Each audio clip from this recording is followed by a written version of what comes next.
अज्ञानिना मया दोषान् तेषान् विहितान् हरे क्षमस्वत्वं क्षमस्वत्वं शेषशैलशिखामणे अज्ञानिना मया दोषान् तेषान् विहितान् हरे क्षमस्वत्वं क्षमस्वत्वं शेषशैलशिखामणे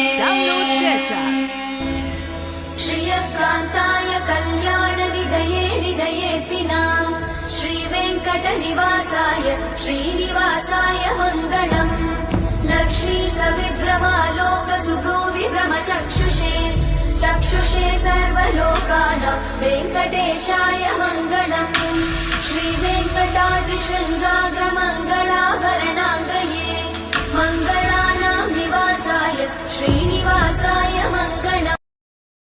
Download ShareChat.